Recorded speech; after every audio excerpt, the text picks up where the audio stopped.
നമ്മുടെ കണ്ണുകളെ ഒരു നിമിഷം അടയ്ക്കാം. എല്ലാ കണ്ണുകളും ഒരു നിമിഷം അടയ്ക്കാം. അന്വേഷണയോടെ ആരും ഇതിനകത്തായിരിക്കില്ല. നമ്മുടെ ദൈവം വലിയവനായ ദൈവം ദഹിപ്പിക്കുന്ന അഗ്നിയാണവൻ. അലസതയോടെയല്ല ഒരു രാജാവിന്റെ മുമ്പിൽ നാം ചിരിയോടും കളിയോടും ആയിരിക്കത്തില്ല. പഴയ നിയമകാലത്ത് ആണ്ടിലൊരിക്കൽ പുരോഹിതൻ ജനത്തിന്റെ പാപം വഹിച്ചുകൊണ്ടുള്ള രക്തവുമായി കുഞ്ഞാടിന്റെ രക്തവുമായി അതിവിശ്വസ്ത സ്ഥലത്ത് കയറുന്നത് കളിച്ചിരിയോടെയല്ല, ഭയത്തോടും വിറയലോടുമാണ്. ഇന്ന് ഇതിനകത്തായിരിക്കുന്ന ജനം ഭയത്തോടെ അവന്റെ മുമ്പിൽ ഇരുന്നാൽ നിന്റെ ആവശ്യം അറിഞ്ഞ് പ്രവർത്തിക്കുവാൻ വലിയവനായ ദൈവം ഇന്ന് നടുവിൽ ഇതിനകത്താകുന്നതിനായിട്ട് ആഗ്രഹിക്കുന്ന ആത്മാക്കളെ തൃപ്തിപ്പെടുത്താൻ പരിശുദ്ധാത്മാവും ഇന്ന് പകൽ ഇതിനകത്തുണ്ടോ എന്ന് വിശ്വസിക്കുന്നവർ മൗനമായിട്ടിരിക്കുവാനല്ല, അഭിഷേകം പ്രാപിച്ച ദൈവജനം അടങ്ങിയിരിക്കുവാനല്ല, ആരാധന പുരുഷനായവന്റെ മുമ്പിൽ മൗനവ്രതം എടുക്കുവാനല്ല, എന്നോ പകലിൽ ലഭിച്ച സമയത്ത് ദൈവത്തെ സ്തുതിച്ചു തുടങ്ങണം. പ്രിയ ദൈവമേ, സ്വർഗ്ഗപിതാവേ, നല്ല സമയത്തിനായ ജനത്തെ തൃക്കരങ്ങൾ ഏൽപ്പി ആരും ചുറ്റും അങ്ങയുടെ ദൂതമാരുന്നതിനായ അടിയനെ ഫലമേൽപ്പിക്കുന്നു. മറഞ്ഞു കിടക്കുന്ന മർമ്മങ്ങളെ ജനത്തോട് പ്രസ്താവിക്കുവാൻ, തിരുവചനത്തിന്റെ യഥാർത്ഥമായ ചുരുൾ അഴിച്ചു കൊടുക്കുവാൻ അടിയനെ സഹായിക്കണം. അടിയനേതുമില്ല, ഒന്നുമില്ല. ഇന്നത്തെ ശുശ്രൂഷയുടെ തടസ്സമായി നിൽക്കുന്ന, ദൈവജനത്തിന്റെ വിടുതൽ തടസ്സമായി നിൽക്കുന്ന എല്ലാ അന്ധകാര ശക്തികളെയും ശത്രുവിന്റെ തന്ത്രങ്ങളെയും സ്വർഗത്തിനും ഭൂമിക്കും നാഥനായ അധികാരമുള്ള നസ്രനായ യേശുക്രിസ്തുവിന്റെ നാമത്തിൽ ഞങ്ങൾ സാന്നിധ്യമേ ചെയ്യാൻ പറ്റും. മഹത്വം അങ്ങയ്ക്ക് യേശുവിൻ നാം തന്നെ. നമ്മുടെ വിശുദ്ധാകാരം ഉയർത്തിയ ദൈവത്തിന് മഹത്വപ്പെടുക. ദൈവത്തിന്റെ ധന്യ തിരുനാമം വാഴ്ത്തപ്പെടുമാറാകട്ടെ. എനിക്ക് വളരെ സന്തോഷമുണ്ട്. എന്റെ മുമ്പിൽ സമയമില്ല. ഞാനിവിടെ 6.5 വർഷത്തോളം ജോലിയുള്ള ബന്ധത്തിലായിരുന്നു. ദൈവം സഹായിച്ചു. ഇന്ന് പുത്തൂർ ദേശത്ത് പുത്തൂർ IPC എന്ന് പറഞ്ഞാൽ പുത്തൂർ 2 IPC ഉണ്ട്. പുത്തൂർ ഒരു പുതിയൊരു പ്രവർത്തനം വീടിനോട് ചേർന്ന്, വേറൊരു വിശ്വാസയുടെ വീടിനോട് ചേർന്ന് തന്നെ ഒരു പ്രവർത്തനം 2007 തുടങ്ങിയ നിരവധി ദൈവദാസന്മാർ വന്ന് പ്രവർത്തിച്ചു പോയ സ്ഥലം. അവിടെ തന്നെ എന്റെ സെന്റർ അങ്ങോട്ട് എടുത്തിടുവാനിടയായി. ഞങ്ങൾ ചാർജ് എടുക്കുമ്പോൾ 2 പേര് മാത്രമേ ഉള്ളൂ. ദൈവത്തിന്റെ കൃപയാൽ ദൈവം സഹായിച്ചു. 5 കുടുംബത്തിൽ ദൈവം അവിടെ ഞങ്ങൾക്ക് ദാനമായി തരുവാനിടയായി. പ്രതികൂലങ്ങൾ നിറഞ്ഞതായ സാഹചര്യമാണ്. നമ്മളെ ശാരീരികമായി ഉപദ്രവിക്കുന്നതിനേക്കാൾ നല്ലത് ഏറ്റവും വേദന മാനസികമായി പീഡിപ്പിക്കുന്നതാണ്. പുത്തൂർ ദേശത്തെല്ലാം മുതലാളിമാരാണ്. ഇവിടെ അറിയപ്പെടുന്ന ഒരു മുതലാളിയുടെ വീട്ടിലാണ് ആരാ നടക്കുന്നത്. അതുകൊണ്ട് ഭൗതികമായ നന്മയിൽ കോട്ടങ്ങൾ സംഭവിക്കുന്നില്ല. എന്നാൽ ദൈവത്തിന്റെ അത് നീതിയാണ്. എന്നാൽ ഞങ്ങളുടെ ഫുൾ ഉത്തരവാദിത്വം അവരാണ് ഏറ്റെടുക്കുന്ന നയിക്കുന്നത്. എന്നാൽ ദൈവത്തിന്റെ വചനപ്രകാരം അവരോട് സുവിശേഷം, യഥാർത്ഥമായ സുവിശേഷം അറിയിക്കുവാനും ദൂത് അറിയിക്കുവാനും തുടങ്ങിയപ്പോൾ വരുമാനം നിൽക്കുവാനിടയായി. എന്നാൽ ദൈവ വിശ്വസ്തനായതുകൊണ്ട് യൂറോപ്പ് കൺട്രിയിൽ നിന്ന് പോലും നന്മ വരുവാൻ ദൈവം സഹായിച്ചുകൊണ്ടിരിക്കുന്നു. എനിക്ക് വളരെ സന്തോഷമുണ്ട്. എനിക്ക് 1-2 കാര്യങ്ങൾ പറയാനുണ്ട്. ക്രിസ്ത്യൻ ഭാഷ കുടുംബം പ്രിയ ആന്റി, ഞാൻ നാട്ടിൽ നിന്ന് ആകെ 3 പേരെ വിളിച്ചുള്ളൂ. ഒന്ന് ക്രിസ്ത്യൻ ഭാഷ, ഒന്ന് ജോൺ സാൻഡ്, പിന്നെ അടുത്തത് ബിജു പാഷ. ഈ 3 പേരെ മാത്രം വിളിച്ചുള്ളൂ. കാരണം അവരെ 3 പേരെയും വ്യക്തിപരമായി അറിയാവുന്നതുകൊണ്ടും ഇതുവരെ വോട്ട് പ്രാർത്ഥിക്കുകയും ചെയ്യുന്നതുകൊണ്ടും അത് റോയ് പാഷനെ വിളിക്കാൻ പറ്റിയില്ല, നമ്പറില്ലാത്തതുകൊണ്ട്. എന്നാൽ ഈ സഭയെ ഓർത്ത് ഞങ്ങൾ പ്രത്യേകം ക്യാമ്പിലുള്ള സഹോദരന്മാരെ ഓർത്ത് ഞങ്ങൾ പ്രാർത്ഥിക്കുന്നുണ്ട്. വിളിച്ചപ്പോൾ തന്നെ ചോദിച്ച് അക്കോമഡേഷൻ ഉണ്ടോ, മീറ്റിങ്ങിന് വേണ്ടിയാണ് വരുന്നത്. എന്നാൽ ദൈവത്തിന്റെ കൃപയാൽ ഒരു അമ്മരിയിലൂടെ ദൈവം പ്രവർത്തിച്ചു. അക്കോമഡേഷനൊക്കെ അവിടെ ലഭിക്കുവാനിടയായി. നമ്മൾ പ്രാർത്ഥിച്ചത്, ഞാനിവിടെ ദേശത്ത് നിന്നായതുകൊണ്ട് നിരവധി ദൈവദാസന്മാർ ഇങ്ങനെ ഇവിടെ ക്യൂ നിൽക്കുന്നുണ്ട്. ഞാൻ ഒരിക്കലും ചിന്തിച്ചതല്ല, ആഗ്രഹിച്ചതല്ല ഈ ദേശത്ത് സുവിശേഷ പാസ്സായിട്ട് വിസിറ്റിംഗ് വരാൻ വേണ്ടി. എന്നാൽ നിരവധി ദൂതുകൾ ഇങ്ങനെ കയറി വരുന്നതുകൊണ്ടും ഞാൻ ദൈവത്തിന്റെ സന്നിധിയിൽ കണ്ടീഷൻ വെച്ചു. ഞാൻ ഒറ്റയ്ക്ക് പോകത്തില്ല, ദൈവം അയക്കുന്നതിന് തെളിവായി എന്റെ കുടുംബമായി എന്റെ സകല ചെലവും ഉൾപ്പെടെ എത്ര ദിവസം നിൽക്കുന്നോ അത്രയും ദിവസത്തെ പകുതി പ്രോഗ്രാമെങ്കിലും നീ എനിക്ക് മുൻകൂർ ബുക്കിലാക്കി തരാമെന്ന് പറഞ്ഞു. അങ്ങനെ പ്രാർത്ഥിച്ചു. ദൈവം അതിനുള്ള വഴി തുറന്നു. ഞങ്ങളെ കുടുംബമായി UK ഒരു ആന്റി വിദേശത്തേക്ക് ഇറക്കുവാൻ ദൈവം സഹായിച്ചു. 30 ദിവസത്തേക്കാണ് വന്നത്. ഏകദേശം ഒരു ദിവസം 3, 4, 5 പ്രോഗ്രാമൊക്കെ വെച്ച് 46 പ്രോഗ്രാം ചെയ്യുവാൻ ദൈവം സഹായിച്ചു. ദൈവത്തിന്റെ കൃപയാണ്. ദൈവം അയച്ചാൽ ദൈവം പ്രവർത്തിക്കുവാൻ ശക്തനാണ്. ഡിസംബർ നാട്ടിൽ വരുമ്പോൾ കാണാറുണ്ട്. അതുപോലെ ഡിസംബർ പ്രത്യേകം നന്ദി അറിയിക്കും. നല്ല മനസ്സിന്റെ ഉടമയാണ്. തിരക്കേറിയ സ്ഥാനമാനങ്ങൾ ഇവിടും നാട്ടിലും ഉള്ള വ്യക്തിയാണ്. എന്നാൽ അവിടെയും സമ്പത്തുണ്ടായിട്ടും സാധുക്കളായ ദൈവദാസന്മാർക്ക്, ദൈവജനങ്ങൾക്ക്, വിശ്വാസികൾക്ക് ചെയ്യുന്ന എല്ലാ നല്ല പ്രവൃത്തികൾക്കും ദൈവം ധാരാളമായി പ്രതിഫലം കൊടുക്കും. തലമുറകളെ ദൈവം അനുഗ്രഹിക്കട്ടെ. അതുപോലെ കുടുംബം ഇവിടെ വന്ന് കണ്ടക്ട് ചെയ്യുവാൻ ദൈവം സഹായിച്ചു. മീറ്റിംഗ് ക്രമീകരിച്ചിരുന്ന വൈകിട്ടായിരുന്നു. അതുകൊണ്ട് ഇന്ന് ഈ ന്യൂ ഇന്ത്യ ലൈഫിന്റെ ചർച്ചയിലൊരു പ്രോഗ്രാം 2 തൊട്ട് 6 ഉണ്ടായിരുന്നത് ക്യാൻസൽ ചെയ്യാനിടയെ വൈകിട്ടായുണ്ട്. ഇവിടെ 6 മണിക്കാണ് തീരുന്നത്. എന്നാൽ എന്റെ ഉപ്പാപ്പന്റെ മോൻ ആ ചർച്ചയിലാണ് പോയിക്കൊണ്ടിരിക്കുന്നത്. ആ ദൈവത്തിന്റെ പദ്ധതി രാവിലെ ഈ സെഷന് വരാനായിരുന്നു ദൈവം അനുവദിച്ചത്. അതുപോലെ തന്നെ ജോൺസൺ പറയാൻ പറ്റില്ല, ജോൺസൺ പാസ്റ്റർ, അച്ഛൻ കുടുംബ കുഞ്ഞുങ്ങൾ, അതുപോലെ നമ്മുടെ ജോസിച്ചാൻ, റജിച്ചാൻ, ഷൈജുച്ചാൻ, നിരവധി ആളുകൾ പേര് പറയാൻ തുടങ്ങിയാൽ ഞാൻ സമയമില്ല. അതുകൊണ്ട് ഞാൻ അതിലേക്ക് പ്രവേശിക്കുന്നില്ല. നിങ്ങൾ ഞങ്ങളെ പ്രാർത്ഥിച്ചു. നിങ്ങളുടെ പ്രാർത്ഥന ഞങ്ങളുടെ ശുശ്രൂഷയ്ക്ക് വലിയ അനുഗ്രഹമാകുന്നു. ശുശ്രൂഷയ്ക്ക് എന്റെ ദൈവവേൽപ്പിച്ച 2-3 ബൂത്തിലേക്ക് പ്രവേശിക്കും മുമ്പ് PFP-യുള്ള ബന്ധത്തിൽ കൊട്ടാരക്കര മേഖലയിൽ പ്രവർത്തിച്ചുകൊണ്ടിരിക്കുന്നു. അതിന്റെ ഞങ്ങളുടെ ഒരു 3 വർഷത്തെ ഒരു മാഗസിൻ ഇറക്കുന്നുണ്ട്. യുവജന ശബ്ദമെന്നാണ്. അതിന്റെ സബെടുത്തതായി ദൈവം എന്നെ നിമിഷാത്മക ദൈവം സഹായിച്ചു. ജനങ്ങൾ തിരഞ്ഞെടുത്തു.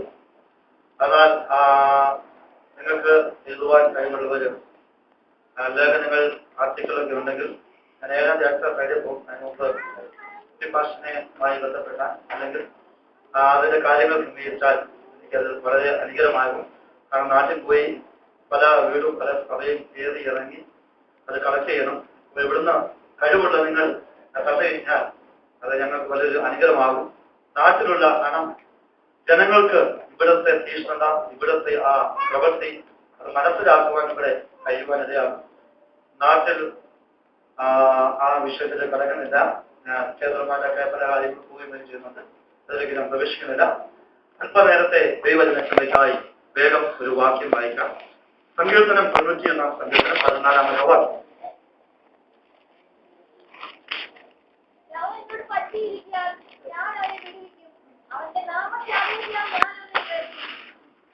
മതി. നാം പലപ്പോഴും കേൾക്കുന്നതായ ഒരു തിരുവചന ഭാഗമാണ് മോശ എഴുതുന്ന ഒരു ഭാഗം, അല്ലെങ്കിൽ മോശയുടെ പ്രാർത്ഥന എന്ന് അതിന് മുമ്പിലുള്ള അധ്യായത്തിൽ നാം കാണുമ്പോൾ പ്രവചനപര ആത്മാവിനാൽ നിറയപ്പെട്ട് അവന്റെ പ്രതിസന്ധിയുടെ നടുവിൽ, അവന്റെ ദുഃഖത്തിന്റെ നടുവിൽ ദൈവത്തിന്റെ സ്ഥലം മുട്ടുമടക്കി പ്രാർത്ഥിച്ചപ്പോൾ അവന് ആശ്രയം കൊടുക്കുവാൻ ആരുമില്ലാതിരുന്നപ്പോൾ, അവന്റെ സങ്കടത്തിൽ പങ്കുചേരുവാൻ ആരുമില്ലാതിരുന്ന സമയത്ത് അവൻ ദൈവസന്നിധിയിൽ രഹസ്യത്തിൽ കാണുന്ന പിതാവിന്റെ സന്നിധിയിൽ മുട്ടുമടക്കി പ്രാർത്ഥിക്കുവാൻ തുടങ്ങിയപ്പോൾ അവന്റെ പ്രാർത്ഥനയുടെ ഫലമായി അവനെ തന്നെ ബലപ്പെടുത്തുന്നതായ ദൈവിക ദൂതുകൾ അവനോട് തന്നെ ദൈവം അറിയിക്കുവാൻ തുടങ്ങി.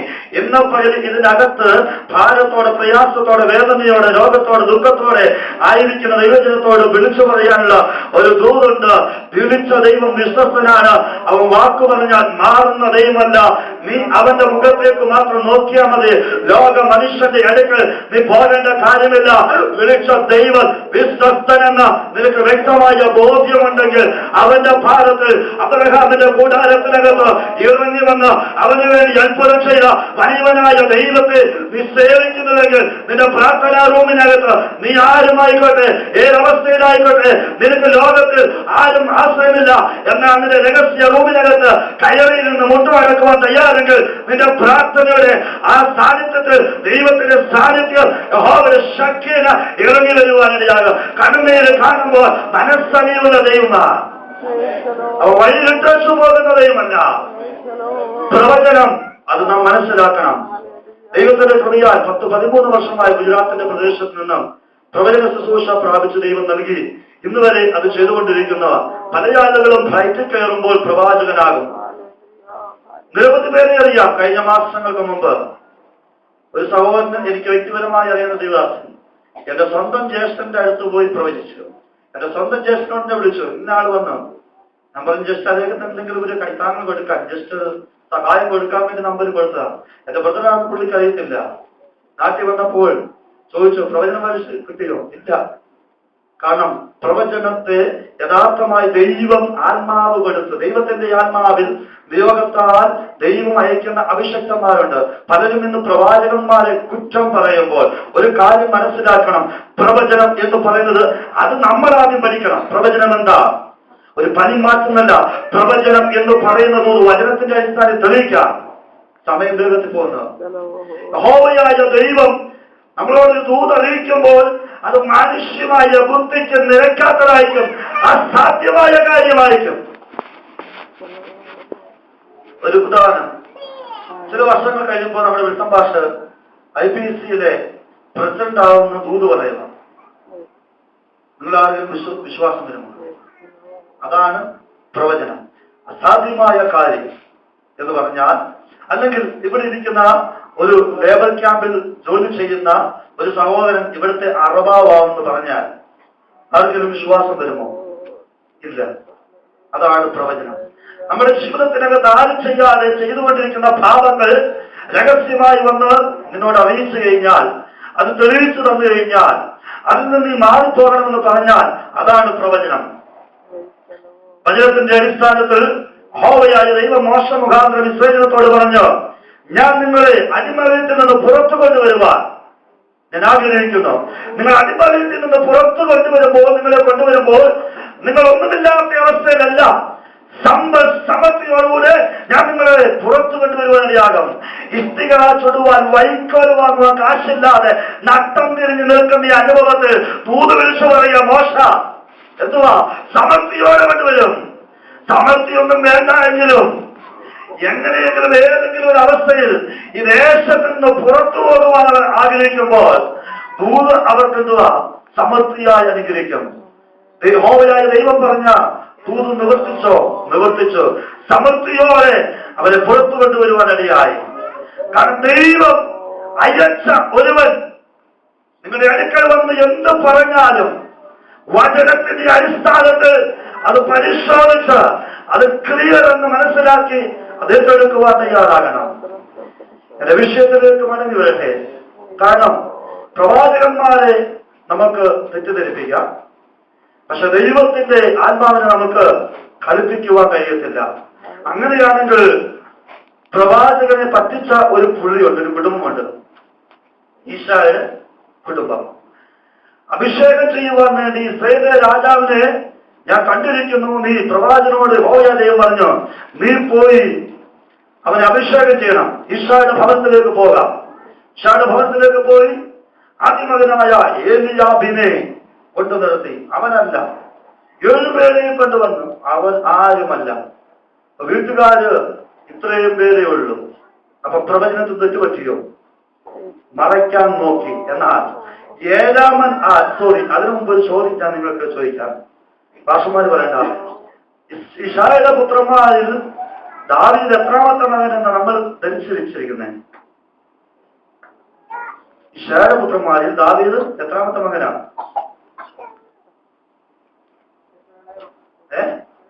എത്രാമത്തെ മകനാണ്? അവൻ അവിടെയാണ് നമുക്ക് തെറ്റുപറ്റുന്നത്. ഇശ്ശായിയുടെ പുത്രന്മാരിൽ 7ാമത്തെ മകനാണ് ദാവീദ്. വചനത്തിന്റെ അടിസ്ഥാനത്തിൽ തെളിയിക്കാം. 1 ദിനവൃത്താന്ത പുസ്തകം 2-ാം അധ്യായം 13-ാമത്തെ വാക്യം. 7ാമനായി ജനിച്ച ദാവീദിന് 7ാമത്തെ സ്ഥാനം കൊടുക്കാതെ അവനെ വീട്ടിനകത്തു നിന്ന് പുറത്തു തള്ളി. അതുകൊണ്ടാണ് സങ്കീർത്തനത്തിൽ അവൻ രേഖപ്പെടുത്തിയിരിക്കുന്നത്, എന്റെ അപ്പനും അമ്മയും എന്നെ ഉപേക്ഷിച്ചു, എങ്കിലും യഹോവ എന്നെ ചേർത്തുകൊണ്ട്. വായിക്കാം വേഗത്തിൽ തെളിവിന് വേണ്ടി. ശിബയെയും 4-ാമൻ മദനെയും 5-ാമൻ ജദ്ദായെയും 6-ാമൻ ഓസേമിനെയും 7-ാമൻ ദാവീദിനെയും ജനിപ്പിച്ചു. മതി, 7ാമൻ ദാവീദിനെയും ജനിപ്പിച്ചു. അടുത്ത ഭാഗത്ത് നമ്മൾ കാണുന്നത് അഭിഷേകം ചെയ്യാൻ വരുമ്പോൾ 7ാമത്തെ മകൻ എന്നല്ല അവർ പറയുന്നത്, 7 പേരെയും വിളിച്ചു വരുത്തി. എന്നാൽ ഇന്ന് പകരം നമ്മൾ വചനം വായിച്ചു വിടുകയല്ല വേണ്ടത്, വചനം വായിച്ച് അത് ഗ്രഹിക്കുവാൻ നാം മനസ്സ് കാണിക്കണം. മടങ്ങി വരട്ടെ. അവരെന്നോട് പറ്റിയിരിക്കാൻ ഞാൻ അവനെ വിടുവിക്കും, അവർ എന്റെ നാമത്തെ അറിയാൻ ഞാൻ അവനെ ഉയർത്തും. ദൈവത്തോട് പറ്റിയിരിക്കുന്ന ജനത്തെ കൈവിടാത്തതായ ഒരു ദൈവം, ആ ദൈവം ഇന്നും ജീവനിക്കുന്നു. ആ ദൈവം ഇന്നും നിങ്ങൾക്ക് വേണ്ടി പ്രവർത്തിക്കുവാൻ ശക്തനാണ്. ദൈവത്തോട് ആരും പറ്റിയിരിക്കുവാൻ തയ്യാറാകുന്നു, ദൈവത്തിന്റെ പ്രമാണം പാലിക്കുവാൻ ആരും മനസ്സ് കാണിക്കുന്നു, അവരെ ഉയർത്തുവാൻ, അവരെ വിടുവിക്കുവാൻ ശക്തനായ ദൈവം നമ്മുടെ ദൈവം. വചനത്തിന്റെ അടിസ്ഥാനം തെളിയിക്കാം. ദാനിയേൽ പുസ്തകം 6-ാം അധ്യായം 10-ാമത്തെ വാക്യത്തിൽ പ്രകാരം വായിക്കുന്നു, രേഖ എഴുതി എന്നറിഞ്ഞപ്പോ തന്നെ ദാനിയേൽ അവന്റെ ഭവനത്തിൽ കടന്നു വന്ന മാളിക മുറിയിൽ കയറി യെരൂശലേമിന് നേരെ കരുവാതിൽ തുറന്ന് അവൻ ദിവസവും ചെയ്തു വന്നതുപോലെ, ദിനംപ്രതി ചെയ്തു വന്നതുപോലെ തന്റെ ദൈവത്തോട് പ്രാർത്ഥിക്കുവാൻ തുടങ്ങി. ബൈബിൾ പ്രസംഗിക്കുമ്പോൾ അത് തെളിയിച്ച് പോകുമ്പോഴത്തേക്ക് ഒത്തിരി സമയം വേണം. അപ്പൊ യെരൂശലേമിന് നേരെ കരുവാതിൽ തുറന്നിട്ട് പ്രാർത്ഥിക്കുവാൻ എന്താ കാര്യം? അതിനകത്തും ഒരു മർമ്മമുണ്ട്. ജ്ഞാനിയായ ശലോമോൻ യെരൂശലേം ദേവാലയം പണിഞ്ഞ് പ്രതിഷ്ഠിക്കുന്ന സമയത്ത് ഒരു പ്രാർത്ഥന പ്രാർത്ഥിക്കുന്നുണ്ട്. ആ പ്രാർത്ഥനയിൽ ഇപ്രകാരം, നിന്റെ ജനമായ ഇസ്രായേൽ മക്കൾ അടിമത്തത്തിൽ കിടക്കുമ്പോൾ അവിടെ വെച്ച് യെരൂശലേമിന് നേരെ മുഖം തിരിച്ച് അവരുടെ പാപങ്ങൾ ഏറ്റു പറഞ്ഞ് തന്നെത്താൻ താഴ്ത്തി നിന്നോട് നിലവിളിച്ചാൽ എന്ത് ചെയ്യണം? നീ അവരെ പാപങ്ങൾ ക്ഷമിക്കുവാനിടയാകണം. എടുത്ത് വായിക്കാം തെളിവ്.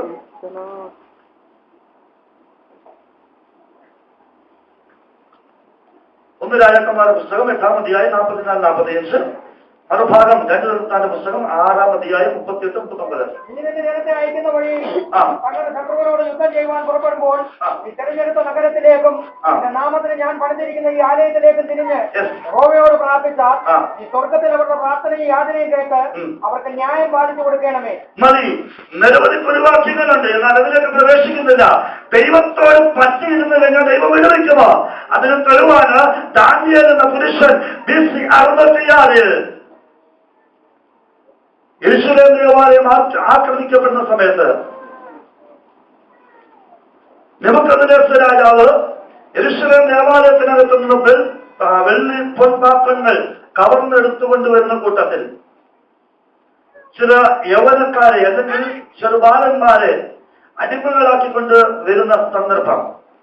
യെരൂശലേം ദേവാലയം 3 പ്രാവശ്യം ആക്രമിച്ചു എന്ന് നമുക്ക് കാണുവാൻ കഴിയും. ബൈബിളിന്റെ അടിസ്ഥാനത്തിലുണ്ട്. എന്നാൽ ആ കൂട്ടത്തിൽ പ്രവാസത്തിലേക്ക് കടന്നു വന്നതായ ഒരു ബാലനാണ് ദാനിയേൽ. ദാനിയേൽ പ്രവാസത്തിലായിരിക്കുമ്പോൾ തന്നെ ദൈവത്തിന്റെ പ്രമാണം മുറുകെ പിടിച്ചുകൊണ്ടിരുന്ന, ദൈവത്തോട് ചേർന്ന് വസിച്ചുകൊണ്ടിരുന്ന, ദൈവത്തിന്റെ നാമത്തെ ഉയർത്തുവാൻ തയ്യാറായി.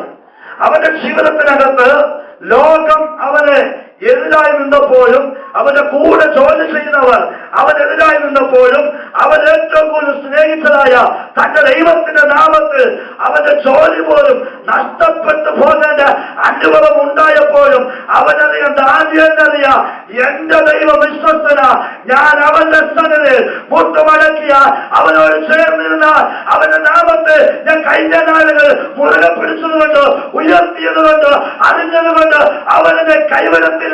അവൻ എന്റെ കഷ്ടതയിൽ എന്നോട് കൂടിയിരിക്കുന്ന ദൈവം അവനെ വിടുവിക്കുന്നത് ചെയ്യും, അവനെ ദേശത്ത് ഉയർത്തുന്നത് ചെയ്യും. ദൈവത്തോട് ചേർന്നിരിക്കുന്ന ഭക്തന്മാരെ ദൈവം ഒരിക്കലും കൈവിടത്തില്ല, അവൻ ഉപേക്ഷിക്കുന്നതയുമല്ല. എന്നാൽ സിംഹത്തിന്റെ ഗുഹയുടെ മുൻപിൽ വന്ന് നിന്നപ്പോഴും ദാനിയേലിന്റെ ജീവിതത്തിനകത്ത് വലിയ പ്രതിസന്ധികൾ കടന്നു വരുവാനിടയായി. ഞാൻ കഴിഞ്ഞ രാത്രി നിരന്തരം പ്രാർത്ഥിച്ചു, എന്നിട്ടും എന്റെ ദൈവം എനിക്ക് വേണ്ടി അത്ഭുതം ചെയ്തില്ലല്ലോ. നമ്മുടെ ചിന്തകളല്ല, ദൈവത്തിന്റെ ഹിതത്തിന് വേണ്ടി ഇന്ന് പകലിൽ നിങ്ങൾ ഏൽപ്പിച്ചു കൊടുക്കുവാൻ തയ്യാറെങ്കിൽ ഞാൻ ആളുകളായി പ്രാർത്ഥിച്ചു, ഞാൻ ആളുകളായി ഉപവസിച്ചു. എന്റെ വിഷയത്തിന് ഇതുവരെ മറുപടി ലഭിച്ചില്ല, എന്റെ വിശ്വാസസംബന്ധമായ വിഷയത്തിന് ഇതുവരെ പരിഹാരം ലഭിച്ചില്ല, എന്റെ കുടുംബത്തിനകത്ത്, എന്റെ ബിസിനസ് മേഖലയിൽ, എന്റെ ആത്മീയ വർദ്ധനയിൽ ഇതുവരെ മാറ്റം വന്നില്ലല്ലോ. നീ ദൈവത്തിന്റെ ഹിതത്തിന് വേണ്ടി, ദൈവത്തിന്റെ സമയത്തിന് വേണ്ടി തന്നെത്താൻ താഴ്ത്തി സമർപ്പിച്ച് ദൈവത്തിന്റെ സന്നിധിയിൽ മുട്ടുമടക്കുവാൻ തയ്യാറെങ്കിൽ ലോകം നിന്നെ കൈവിട്ടാലും, ലോകം നിന്നെ അംഗീകരിക്കാതെ വരുമ്പോഴും അവൻ നിന്നെ ഒരിക്കലും കൈവിടുന്നതേയുമല്ല. അവൻ ചിന്തിച്ചു കാണാൻ കഴിഞ്ഞ രാത്രി ഞാൻ പ്രാർത്ഥിച്ചു, രാജാവിന്റെ മനസ്സ് മാറ്റും. അപ്പോൾ ആ സമയത്ത് എനിക്ക് വീണ്ടും പ്രാപിക്കുവാനിടയാണ്. അവർ പ്രധാനപ്പെട്ട ഒരു ബോധ്യപ്രകാരമാണ് രാജാവ് പരമാവധി അവനെ രക്ഷിക്കുവാൻ ശ്രമിച്ചു. എന്നാൽ ഏറ്റവും കൂടുതൽ സ്നേഹിച്ച ഒരു പുരുഷനായിരുന്നു രാജാവിന്റെ ഏറ്റവും അടുത്ത നല്ല സ്നേഹിതൻ, ഏറ്റവും കൂടുതൽ സ്നേഹമെടുത്ത ഒരു ജോലി ഉദ്യോഗസ്ഥനായിരുന്നു. എന്നാൽ അവന്റെ ജീവിതത്തിൽ ഒരു പ്രയാസം വന്നപ്പോൾ രാജ്യം ഭരിക്കുന്നതായ രാജാവിന് പോലും അവന്റെ ആ കഷ്ടത്തിൽ നിന്ന് വിടുവിക്കുവാൻ കഴിയാത്ത മണ്ഡലമായപ്പോൾ സാഹചര്യത്തിൽ അവൻ ചേർന്നിരുന്നതായ, അവൻ നിലവിളിച്ചതായ, അവന്റെ കണ്ണുനീര് കണ്ട് മനസ്സറിഞ്ഞതായ ഒരു ദൈവം അവനെ വിടുവിക്കുവാൻ വേണ്ടി ഇറങ്ങി വന്നു. സിംഹത്തിന്റെ ഗുഹയിലേക്ക് രാജാവ് കൽപ്പന കൊടുക്കുന്ന സ്പോട്ടിൽ തന്നെ, ആ സമയത്ത് തന്നെ സ്വർഗത്തിലെ വലിയവനായ ദൈവം അവിടുന്ന് ഒരു കൽപ്പന വെളുപ്പിച്ചു. എന്താ? പ്രാർത്ഥിക്കുന്ന ദൈവത്തിന്റെ സന്നിധിയിൽ മുട്ടുമടക്കുന്നതായ ഭക്തനെതിരെ ഈ ലോകത്തിലെ അന്ധകാര ശക്തികൾ, ലോക മനുഷ്യർ ഒരു വിധി കൽപ്പിക്കുമ്പോൾ നീ പ്രാർത്ഥിക്കുന്ന വ്യക്തിയെങ്കിൽ സ്വർഗത്തിലെ ദൈവം അത് കേട്ട് മൗനമായിട്ടിരിക്കുകയല്ല ചെയ്യുന്നത്. സ്വർഗത്തിലെ ദൈവം നിനക്ക് വേണ്ടി സംസാരിക്കുവാൻ തുടങ്ങും, നിനക്ക് വേണ്ടി പ്രവർത്തിക്കുവാൻ തുടങ്ങും. അവൻ ജീവനുള്ള ക്രിസ്തുവാ, അവൻ ജീവൻ പ്രാപിച്ച ദൈവമാ. ത്രിയേക ദൈവത്തിൽ അവൻ പലതും സൃഷ്ടിച്ചു, മനുഷ്യനെ മെനഞ്ഞു, അഖിലാണ്ടത്തെ നിർമ്മിച്ചു. അവൻ ഏത് കാര്യം ചെയ്യുമ്പോഴും തൃത്വം അതിൽ അടങ്ങിയിരുന്നു. എന്നാൽ ആ ദൈവത്തോട് ചേർന്നിരുന്നത് കൊണ്ട് ദാനിയേലിന്റെ ജീവിതത്തിൽ എന്ത് സംഭവിച്ചു? അവന്റെ ജീവിതത്തിൽ വിടുതൽ പ്രാപിച്ചോ? വിടുതൽ പ്രാപിക്കുവാനിടയായി. അവനെ ദൈവം ദേശത്തുയർത്തുവാനിടയായി. എന്നാൽ ദൈവത്തോട് കൂടെ വസിക്കുന്നത് അത് പ്രയാസമാണ്, അത് പാടുള്ള കാര്യമാണ്. എന്നാൽ നാം പാപം നിറഞ്ഞതായ, പാപത്തിന്റെ പങ്കുലമാകുന്ന ചെറുക്കുഴിയിലേക്ക് താണ്ടുകൊണ്ടിരിക്കുന്ന നിരവധി യൗവനക്കാർ, നിരവധി കുടുംബങ്ങൾ, തലമുറകൾ ദേശത്ത് നശിച്ചുകൊണ്ടിരിക്കുമ്പോൾ അവരെ നോക്കി വിളിച്ചു പറയുവാനിടയാകണം. കഴിഞ്ഞ നാളുകളിൽ അവരോട് പറയുവാനിടയാകണം, കഴിഞ്ഞ നാളുകളിൽ നിന്റെ അവസ്ഥയായി നിനക്ക് എങ്കിലും ഇതിൽ നിന്ന് എന്റെ വലിയവനായ ദൈവം എന്റെ കരത്ത് പിടിച്ചു ഉയർച്ചയിലേക്ക് കൊണ്ടുവരുവാനിടയായി. നമ്മുടെ ജീവിതത്തിനകത്ത് ദൈവവുമായ ഒരു ബന്ധമുണ്ടെങ്കിൽ നിന്റെ ജീവിതത്തിനകത്ത് അസാധ്യമായ ഏത് വിഷയമായാലും അതിന് പരിഹാരം തരുവാൻ എന്റെ ദൈവശക്തനാണ്. ഇസ്രായേലിന് വേണ്ടി ചെങ്കടൽ രണ്ടായി വിഭജിക്കപ്പെട്ടു. യഹോവയായ ദൈവത്തിന് അറിയത്തില്ലേ ഈ ഇസ്രായേലും ഈ ചെങ്കടലിൽ കൂടെ പോകേണ്ടത്? എന്നാൽ 6 മാസം മുമ്പ് എന്തുകൊണ്ട് യഹോവയായ ദൈവം ചെങ്കടലിനെ വിഭജിച്ചില്ല? എന്നാൽ നിന്റെ ജീവിതത്തിനകത്ത് ഇപ്പോൾ അനുഭവിക്കുന്ന പ്രതിസന്ധി ഉണ്ടല്ലോ, ആ തീയുടെ അനുഭവം ഉണ്ടല്ലോ, അത് ദൈവം വെച്ചിരിക്കുക.